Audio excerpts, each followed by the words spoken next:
Or just give me. I can do this.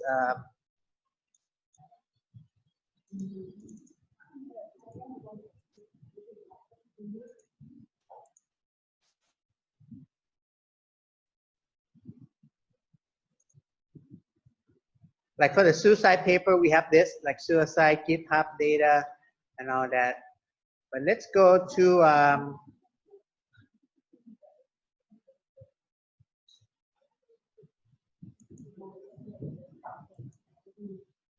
okay. Can you share on Zoom? No, come up. Come, I don't mind. So you can speak to the class, but also share on Zoom. Okay, I'll let you share on Zoom. Okay, sorry. How do you do that?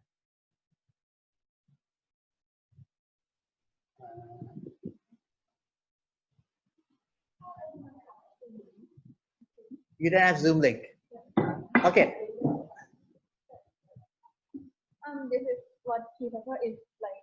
What you sent it to us, and then. Is this the one I sent?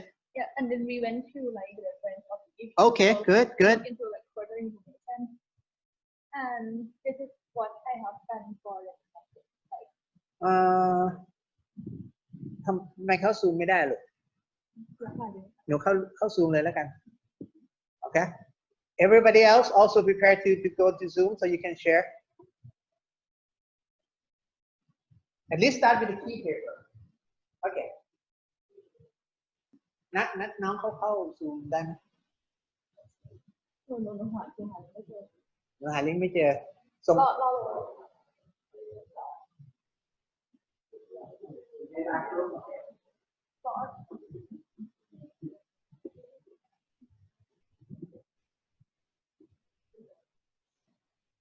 Okay.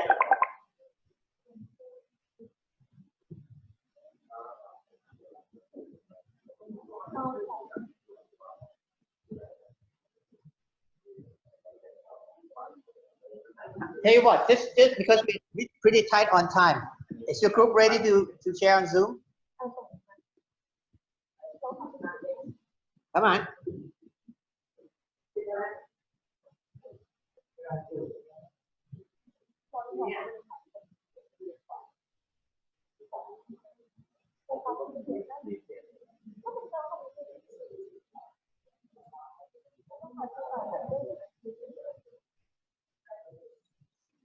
Yeah.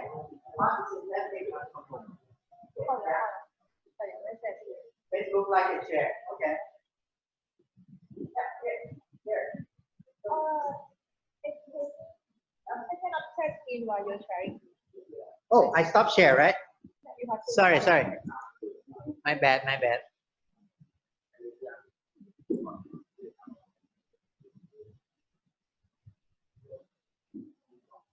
That's why shot.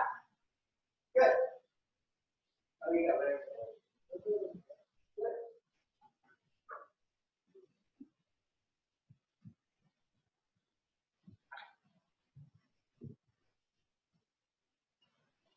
I think like our coach members go into the details of this neural network for different applications. Okay.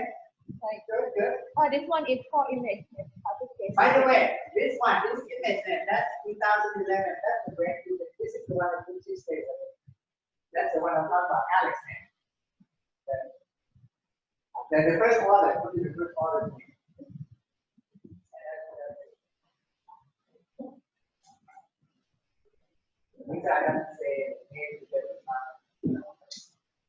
Yeah, that's the seminal paper on this.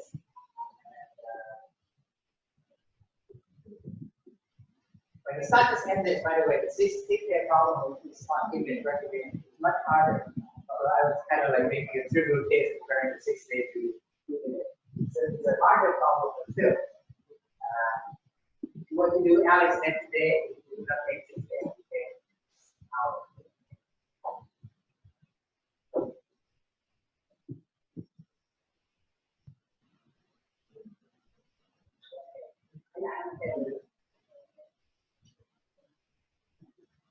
Yeah, 6 GPN, 580 GPU, 6 hours. This is literally that paper.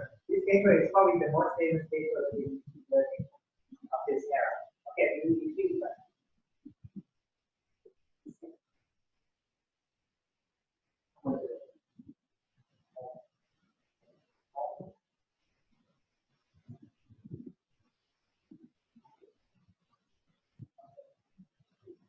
เคไม่ต้องโชว์รูปก็ได้เลยยาวสุด แต่จริงๆเหมือน Okay, so why is this paper helping or not helping? My question.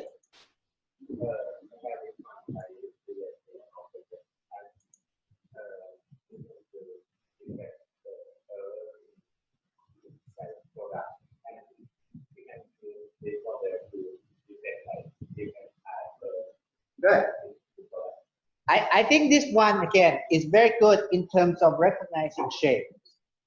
Okay, but as I understand it, from last time, you're not so much interested in shape as you are in coloration. Okay, so that's why to me, remember the foundational layer, the first one is image processing, so like recognizing shape, and then the MLP part, the LM. I would imagine that this would be something different. It would be something like a classical way, which is to do spectral analysis, feed to MLP. Whereas this paper is the whole thing. Start from image. Now, I was thinking maybe the spectral function, the extracted spectral information is more important. What do you think? This is like the paper that I have written. I think that it is related, but it is not as detailed as like this one. Ah, okay. So go to. It's about like they use like spectral image signatures, like a spectral of each image to put into the graph like this. Oh, good. Now this is good. Quick question. Does the guy give you the algorithm that you can use? I think like they only mention like the brief architecture of CNN, but like with the input data, with the experimental data, he not show us like exactly how. But he just like this is his data, and he just like compare it with like SVM classifier and okay, on good. like, Good. SVM classifier, guys. What's SVM classifier? Support vector machine, right? That is another thing. It's not neural network. It's basically saying once you get the spectral information, instead of feeding it to MLP, multi-layer perceptron, like a neural network, you can feed it to random forest. You can feed it to decision tree. In this case, the guy fed it to SVM. The SVM I haven't covered, but it's another statistical classification. Yeah, good. So he's trying to say that with SVM is not that powerful, but if you use spectral pre-processing, it's good. I think that's the thesis of this paper. Now, it's what kind of example does data that is there are 3 sets of data like from different locations, and they use like sensor for I think like it is satellite imaging. Yep. Like they say that it is sensor, and they use sensor to classify into different classes, like different crops, like from like the area. There are like grapes and broccoli and vineyard, something like that. Yeah. From say cornfield or something. Yes, and like each data has different like numbers of classifications. Yeah. And also like they compare like the performance of CNN with respect to like the class number and also like the training time. Okay. And so you did a very good job finding this paper, which I think to me I would like to read this paper. Yeah, I think this is a very interesting. It's kind of comparisons of technique, data, and approach. And again, the way forward, a lot of time, when you guys are, any of you guys are going to major in things like sustainability or class, of the Basai has held digital, whatever. If you have friends in the sustainability, things about scanning, using the satellite data on the agricultural terrain analysis, I think it's going to be very important. It's the future of agriculture. So, and that's based on satellite. It's even cheaper than drone. A drone is more detailed, but you have to fly the thing. You have to fly the drone. You get a lot of information, very detailed information, but you have to find the joy. Satellite image is free. Okay? We have every square kilometers of this country, of anywhere on Earth, most likely, covered by satellite image. Okay? And most likely spectral analysis as well. So good. So this would be, now, does this slide tell you how to convert from image to spectral histogram, the spectral decomposition? I don't. Does it tell you how it's done, or give you a I think like they only give the details of how like to do like forward propagation and backward, but oh, okay. they don't give like so they show you this part, or they don't tell you this part? Yes, they don't. I think they didn't mention like how to extract the features of spectral from the data set. I think. But they like somehow mention that it is like 2D array. 2D array with like numbers of channels, like I cannot remember exactly.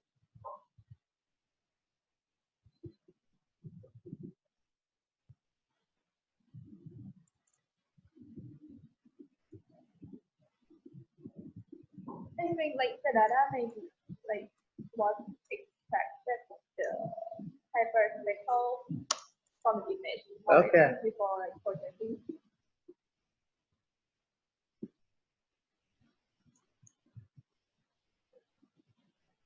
So you don't have the tools to do the spectral histogram, right? Yeah, they didn't mention it, but like I have been to like Open Mathematica, and I think that they have image histogram. Yeah, they have built in like function for image spectral. Yeah. Let me share. Let me share my. Can I share some screen?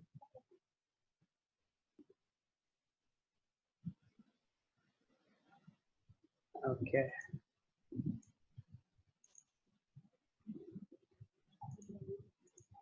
Share. How do I share? Share screen. There. Okay. So back to our friends again. Okay. This is the original image. It's black and white as well as shape. So I put in image histogram of this picture, and it gives you that histogram. So basically, this is the histogram signature. Okay. What this means is that it doesn't care about shape. If you think about it, picture has two things: shapes and color. Yeah? Or if you talk about intensity, that's like color black. Yeah? So you have color black, color gray, blue, green. So basically, if you don't care about position, you're just doing the histogram of the colors, then that's that. Now, for your problem, because you don't care about shape, you are actually different from this project. This project, you literally don't care about color. A woman is a woman, unless you want to say reaction to speed is stronger for vibrant colors than for black and white. Fine, that's what you want to do. But I think your original is a little bit limited. It's one shape, object. So object is a function of shape. That's it. You don't care about shape because you're looking at defect in galvanizing, electroplating surface. So you don't care about shape at all, right? You care about coloration. So you care about spectral decomposition. So you would use something like this, like a spectral histogram, and then extract some information. So if you look deeper into this, it's going to give you something like how to extract the dominant frequency and so forth. So look under object, so options, application. Yeah. So simple histogram and blah blah blah. So good. Good. So if you can use this thing, you can then extract the information. Then it may be that you don't even need a machine learning neural network. If you do a spectral decomposition, it may be good enough. Let me show you how. You guys remember last year, right? From statistical data. You guys remember that? You guys remember that? testing? Did this? You forgot already. You haven't forgotten, right? When you do hypothesis testing, SO mu A is equal to mu B. S alternative say mu A is greater than mu B, right? And then you get A population, and B population, and then you say, well, right? Now, if you think about it, when you do the hypothesis testing last year, you are comparing the mean of normal distribution based on this. This is a histogram. But this is a histogram of something that has normal distribution. Okay? Look at what we did.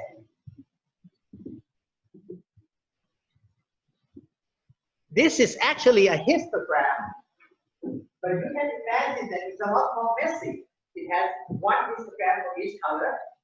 It has many peaks, but certainly you can imagine that a good part, the part that has been electroplated well, has a well-defined histogram. So instead of comparing this versus this, you might have to compare this versus this. It's a little bit more complicated. But let's say you're really lucky. You're really lucky. I don't know if you're lucky, but if you're really lucky, okay? If you're lucky, and the good electroplated looks like this, the defect looks like this. Do you have to use any neural network to train? No, it's all line. Right? See, you have to think of the application as the main motivation for your methodology. Right? I don't know what it's going to look like. I haven't done the spectrogram breakdown of the electroplating products. But if it turns out that this is a good product, this is a bad product, you need neural network to distinguish good and bad, you're done. You just need one line, right? But if it's something like this, then certainly, yeah, you don't know that until you do the spectral histogram breakdown. So my best bet is for you to just use this function to run through the data first and see if they differ. Okay, so maybe you can get something like mean of the red color, or mean of the blue color, or the mode, or something like that, and compare if they differ. Okay, and chances are they have to differ. Okay? They have to differ. They use that. Yeah. So this is the old-fashioned thing, you know, back when I was a student, like I said, you do your pre-processing first. In this case, you don't use convolutional lane, you don't use image processing further, you use spectral decomposition. Use that as an input to a NLP. That's how I would do it. But for like spectral decomposition, we will be able to like locate the exact location of the object of the defect. No. Just like we can because your defect is not shape. It's not like a crack. Your defect is a color. That's what we agree on, right? That you're focusing on coloration. But I think like it is very detailed color. It is not like convolution. Like the picture looks like this. Yep. Like the detect maybe like a little small dot inside, like on it. So it's not going to give you a spot. No, I don't think so. No. Again, you're detecting. There's a different level of analysis. The first level of analysis says, is this part defective? Now you were asking a second question. Once you found out that this part is defective, where is the defect, right? That is another question. Okay?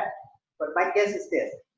My guess is, if you are interested in manufacturing, electroplating, the main problem is identifying defective electroplating. If it's defective, you can look at it and you can see where it's defective, right? There are millions of those, okay? So, now, let me give you something else. Here's another trick. What if you don't want to extract the histogram, you want to treat histogram as a picture, then you can use CNN. Get that? Yeah. When you extract spectral information as an input to NLP, if you don't get the information like where is the color rate, the peak, blah, blah, blah, but you literally take this picture, the histogram as a picture, you can use it as an input to CNN. So you can literally train a CNN to look at spectral histogram and say whether or not it's effective. Okay? So the most important step, I don't care how we're going to do this, but the most important step is you have to get the spectral scan of all your picture, and you have to label them as defective or not. Once you have that, you can play around with it.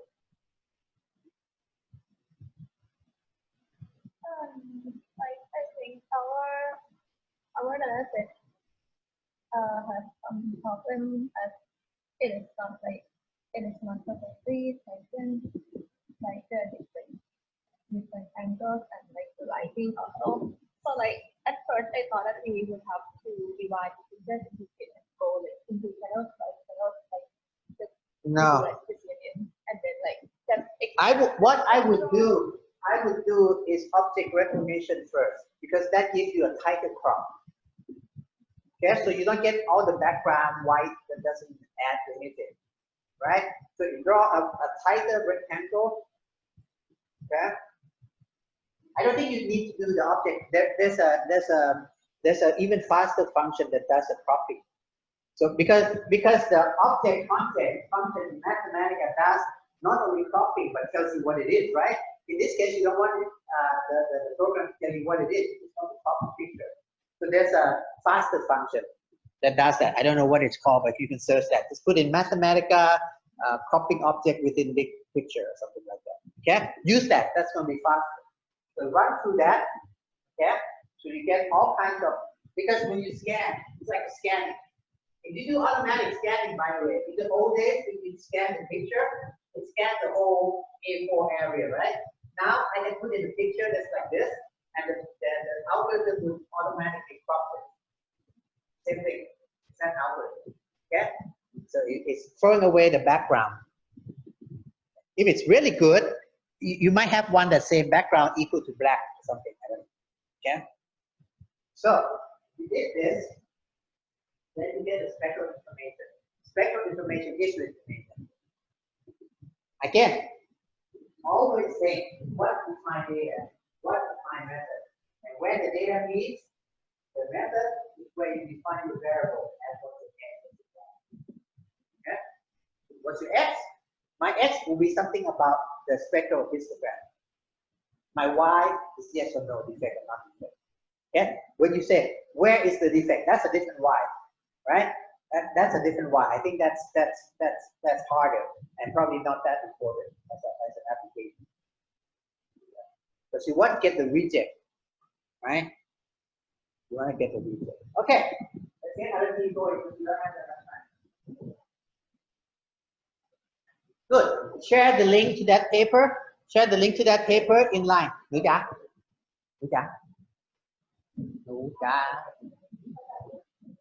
Share the link of that paper to online.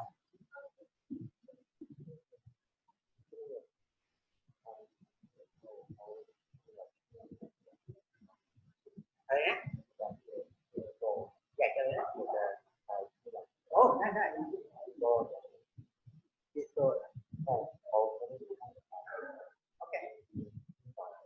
Okay.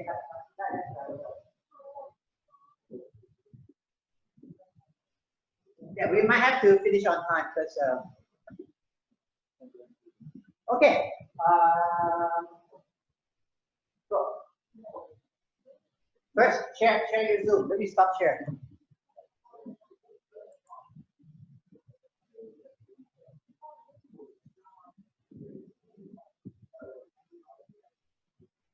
There's a lot of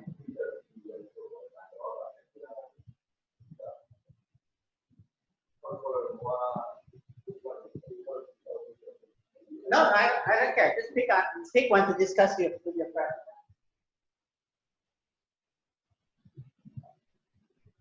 Again, you are not going to base your entire project on paper, right? But when I say key paper, that means the paper that, you know, it's sort of like process what you want to do. Okay? It's the most sympathetic paper in your cause, so to speak.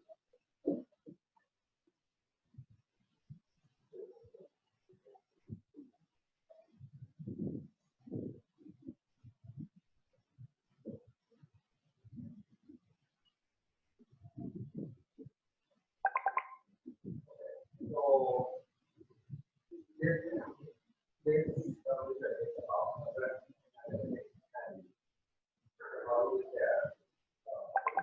so they want to identify like the base performance good and low beta.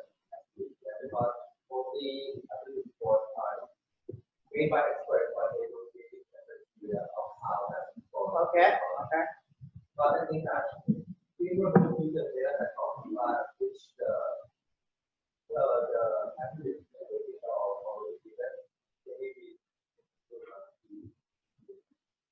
okay.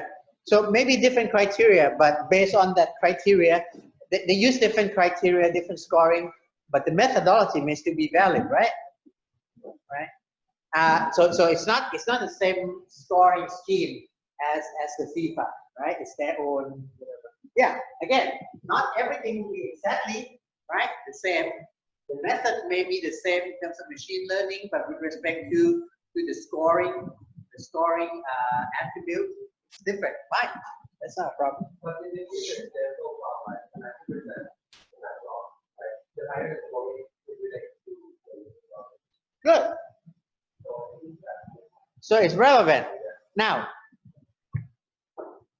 it'sมันกำปั้นทุบดินไหม Okay. What do I mean by กำปั้นทุบดิน? Means if it's an obvious truth where every scoring, dribbling, passing, coordination, whatever thing it is, the higher the better. Okay. If it's the higher the better, and you can predict overall result by how high can you sum them all up. Well, hold on, not yet. You guys hear what they said?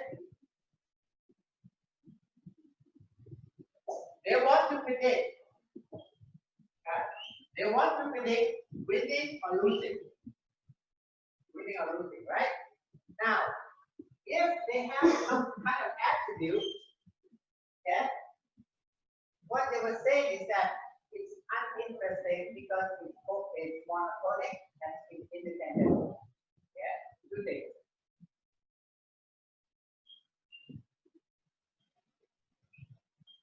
This is how human beings started to make prediction models. In other words, who's going to be more successful? Somebody who studies hard or somebody who studies less? Okay? So you say, if you study a lot, you're more successful. Okay? Who's going to be more successful? If you're better looking, or you're not better looking. If you're better looking, you're more successful. Okay?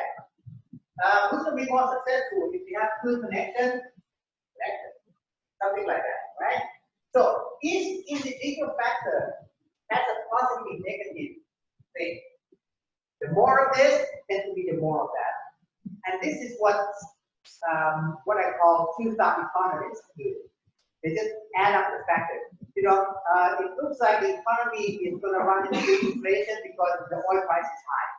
It's like oil price is high, inflation.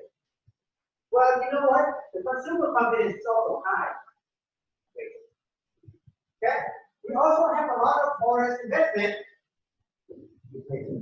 I call it two-thumb economies. So basically, there's a bunch of factors that go together or go in the opposite direction. Just use them all. Yeah. Yes.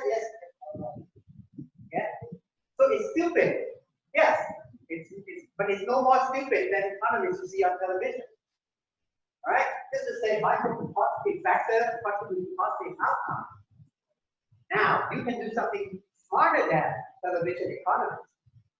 You can say that it's not just the more the better, but in what combination. So maybe you can kind of scale back a little bit. Okay? Think of this as let's say you have 1, 2, 3 performance criteria. One team looks like this, and the other team looks like this. Okay? Now, obviously, this team's going to win because each method is positive, right? So that's obvious, right? But what about this?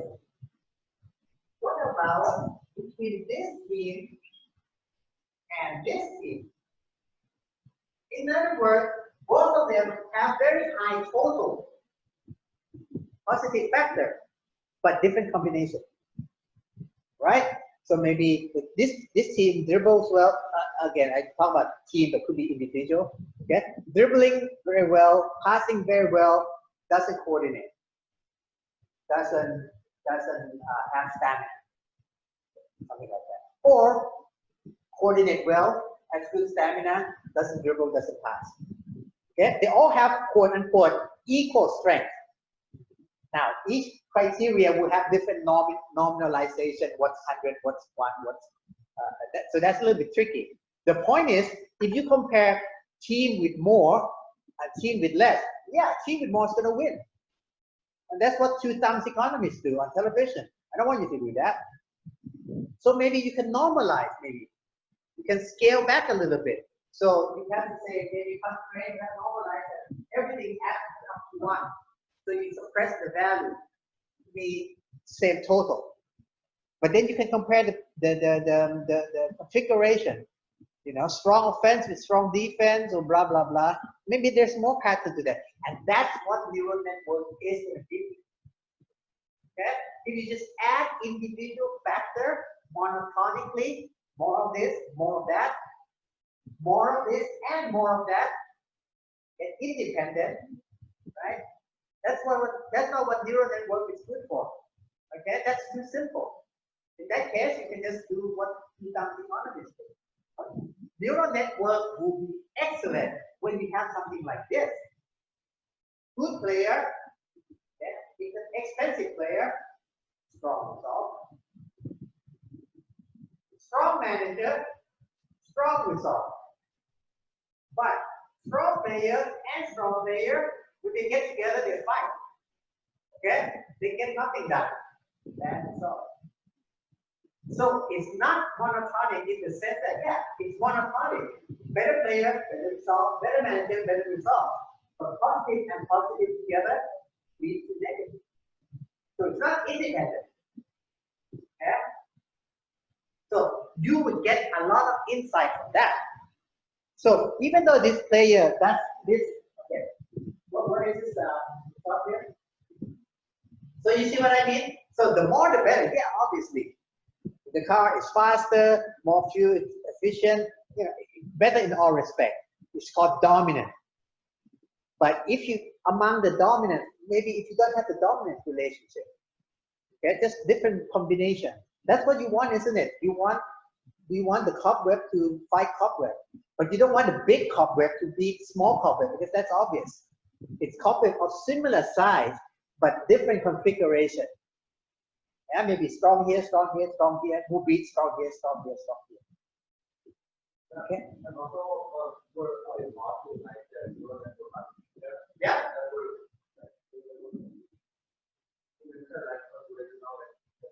I don't think convolutional neural network is your thing because you're not trying to do image recognition. Okay, convolutional neural network, the convolutional layer is designed to be basically digital image processing filter. That's not your thing.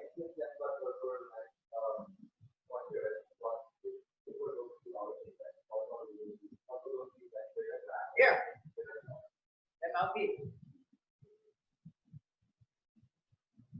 MLP is the generic, basic brain, so to speak. It's generic brain that maps from X to Y. Okay? Multi-layer perceptron. You don't have any of this because any of this, all this is done by your cobwebbing. Yeah? You key your thing as a cobweb. So you have to have something like team A cobweb, team B cobweb, and output being who won. A1 or B1.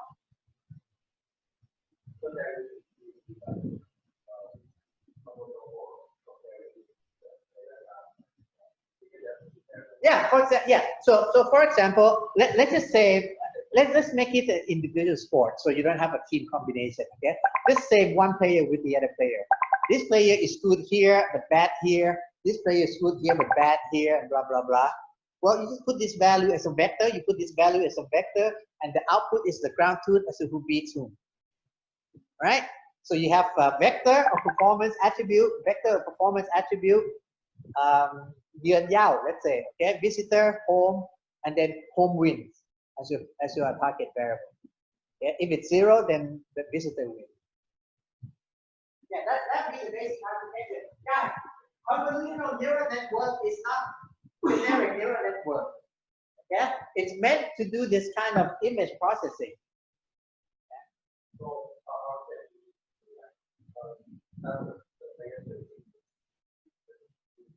Yeah, exactly. I would imagine. Yeah. Right. Yeah. What I would do would be this, because you have two ratings. You have rating for goalies and you have rating for players. So let's say you have 5 dimensions, 5 attributes, right? You have 5 attributes for the home team, 5 attributes for the home goalie, 5 attributes for the visiting team player, 5 attributes for the visiting goalie. Okay, and the 5 attributes for the player, maybe some kind of average, I don't know, okay, maybe maximum, and this is where it gets tricky, right? Because the real model would have all this for individual. So instead of 5 plus 5, you would have 55. Yeah, 55 individual rating for the home team and 55 individual rating for the visitor. Okay, so that's a big neural network. Try that as well.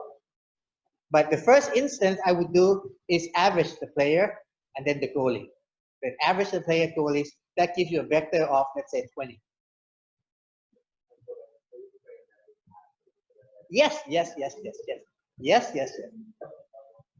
So before you apply, you have to make sure that the model learns pattern. So it has to be accurate in the past.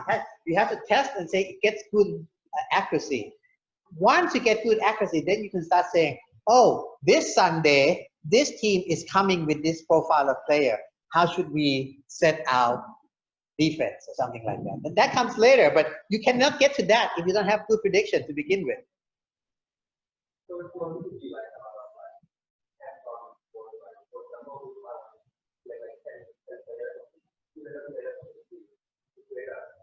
yeah. So it's a lot. Yeah, if you mean it would be something like that would be what I call pseudo inverse. Once you know the input and output and you want the output, you have to say what's the best input for that output. And this you can do by trial and error. Okay, you can use a computer to run. It's very easy, right? Because how many players can you have? Let's say for each position you have 3 players, right? Now the players cannot fill all kind of positions. You can't have defense filling the forward position, right? So the combination of who you can use is quite limited. On a given day, I would bet there are no more than 20 configurations you can play with. Just try them all, right?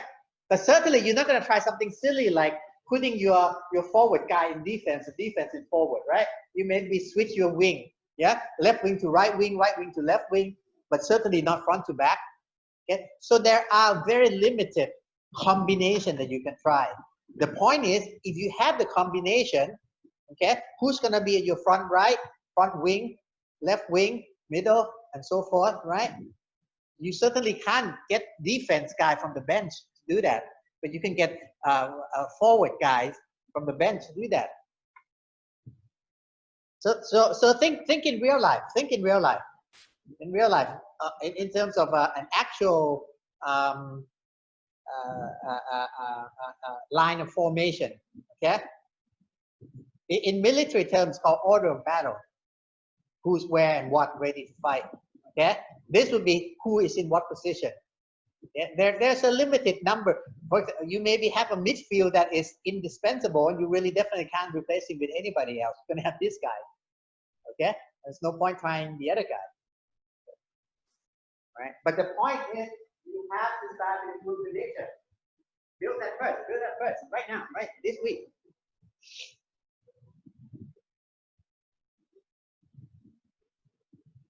Let me go to that.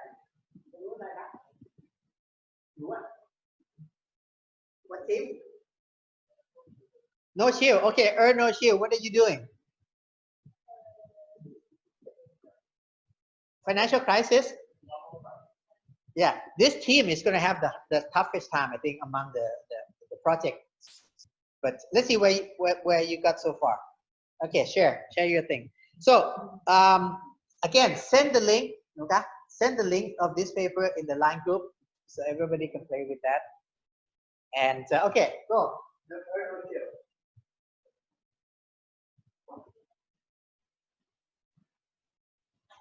Okay, come. What you come up with? Okay, see.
It doesn't have to be deep paper. This is the paper that fits the layer.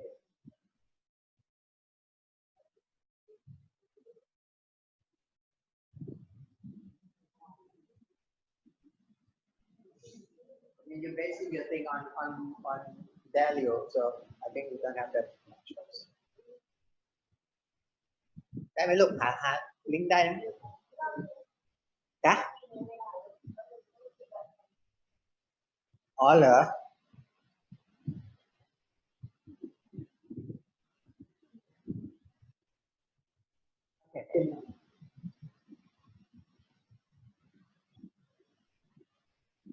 Yep, I see your face.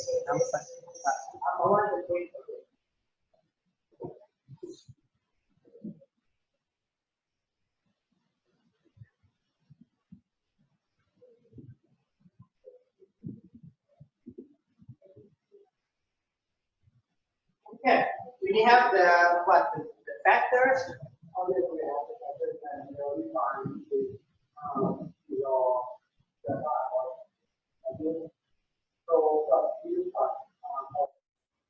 That's fine. That's fine. Let's see what you got. Let's, for example, for price high relative to traditional measure. Okay, how to do this? So we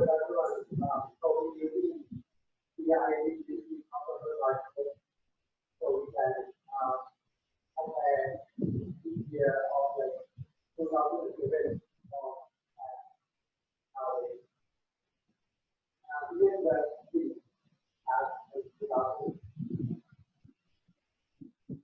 Actually, this is not correct.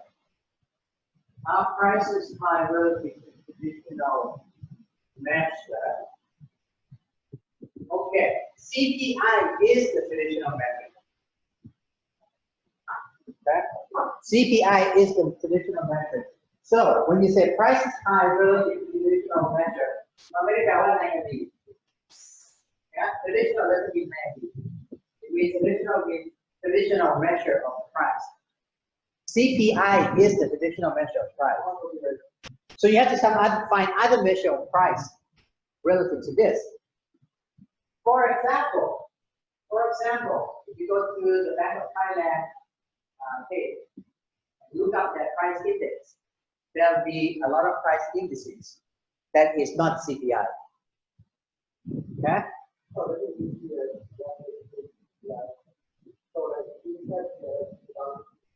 No. That's not relative to traditional measure. Relative traditional measure means we have two measures of the same thing. One is one way of measuring price, the other one is another way of measuring price. It's not the same way of measuring price relative to the past. Really, are prices high relative to, what's the word? Okay, does it say price high relative to past price? No, it says price high relative to traditional measure. So that means they compare two different measures, a new measure versus old measure, not same measure versus the past, right? So if you want to follow this guy, you have to really, follow this guy, right? Okay. So one of the measure I would suggest just to try is to see CPI X food and energy. Okay. Traditional is CPI. Traditional is CPI. Maybe a non-traditional would be CPI X food and energy, because food and energy fluctuates a lot. Yeah, that it's called CPIU or CPIX.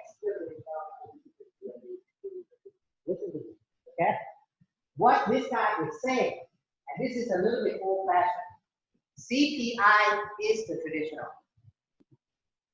In his view, CPIX or CPIU is the non-traditional. So when he's comparing, he's not comparing CPIU now versus CPIU in the past. He's comparing CPIU with CPI. Okay, understand? Now, unfortunately, this guy is a little bit old-fashioned because CPIU or CPIX is no longer considered a new measure. It's quite traditional now. In fact, the Bank of Thailand is using it for many years. Okay, but for the purpose of this paper, since you want to follow this guy, we have to think like him, right? To him, CPIX, CPIU is a new measure. Yeah, but I know the Bank of Thailand is not considered a new measure. We've been practicing for ages. Yeah, but this guy thinks it's a new measure, so he says CPIU relative to CPI. Yeah, so that's your variable number one. Not CPIU now versus past.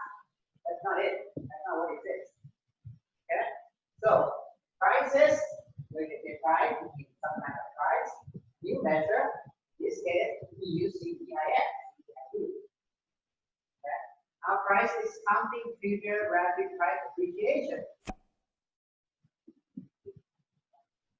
Okay, price including future rapid price appreciation. Now this is a bit tricky. This is from the text or from the whose paragraph is this? Yes, the whole page. Are you gonna hide it? You wrote this, didn't you? Okay, but the English word comes from that, right? Exact word, is it exact word or your own company?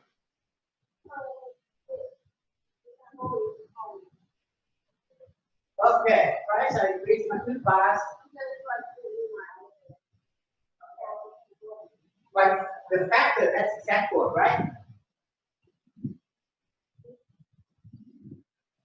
For example, in the first line, the price high versus traditional measure, it's wrongly translated as it's not it's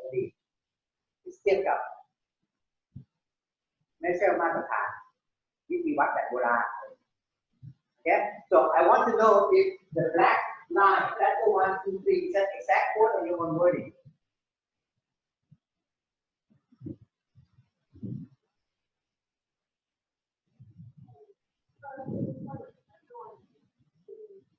Yeah, factor 1, 2, 3. Are these exact code or your own interpretation? So exact code or not? Okay, good. So it is exact code. Fine. Price is something figure, graphic, price appreciation. Okay. Now, part 1, I think you wrote that. Example, is that exact code as well? Okay, it's exact code. Thank you. The price I'm placing 2 parts in the first example. Normally, when salary goes 5%, house price goes up 5%, but then the bubble comes, and suddenly the house is worth 8 years of salary. Blah, blah, blah, blah, blah. Getting this balance right is much more difficult in countries that have large percentages of debt. This inflationary difference is more likely to do that don't have reserve currency. Okay, so I assume that this is exact code, right? So in an academic paper, they would have to tell you what exactly variable that is. Yeah, like the first line is give you a CPU. That's easy, right? You can say you can look up pi CPX. You want pi CPIX, yeah. Okay, X point and now this one, does the author give you the name of the variable that we would use to estimate this? Okay, so your job is to then translate what this means in our context, right? So what do you think would be? Price of condominium, price of what?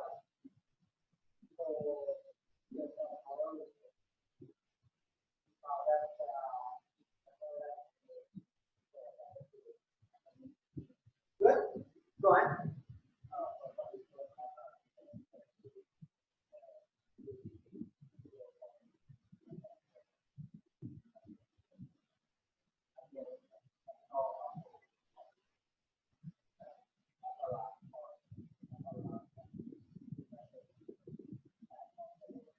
Yeah.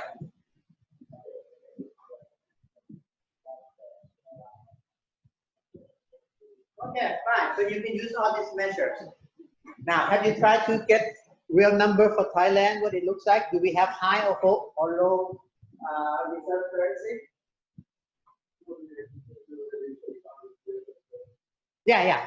So, but you're going to apply this to the Thai situation, right? So, do we have? We don't have reserve currency, or we do? We have a lot. We have a little. International reserves. So, what you would do? You can Google something like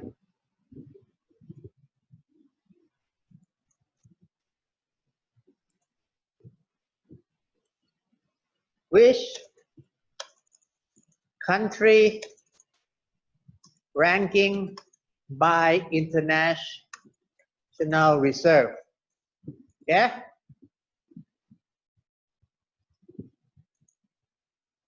Okay.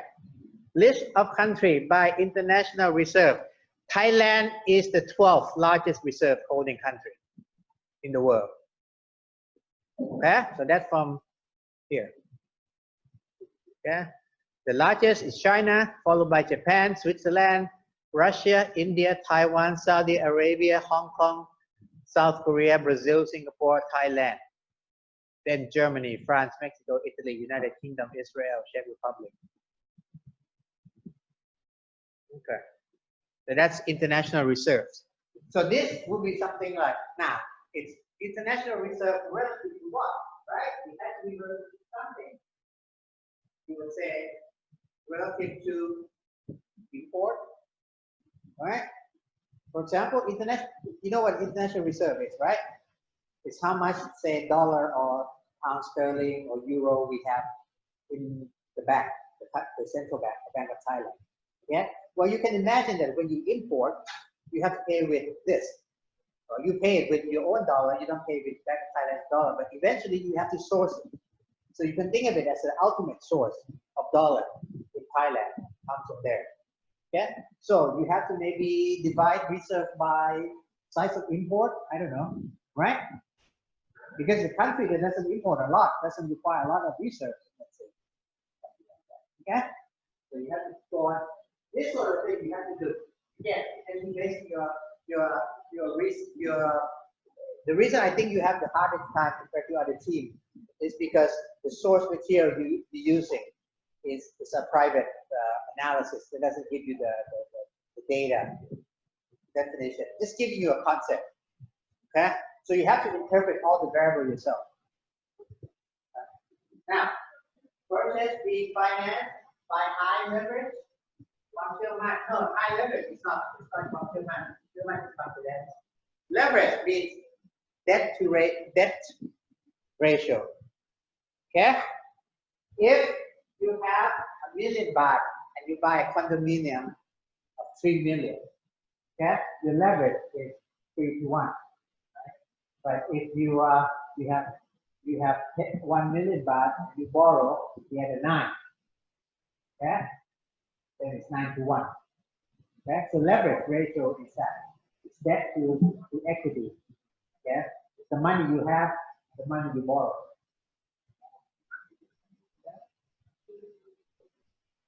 Okay, so we have both. We're kind of out of time. Sorry, I have to.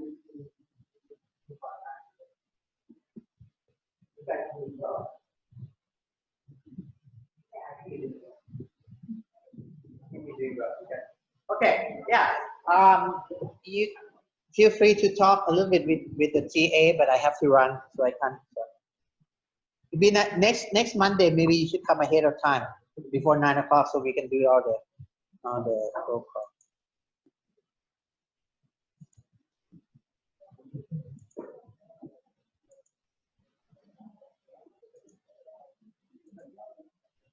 Okay, Cap. Okay, let's finish.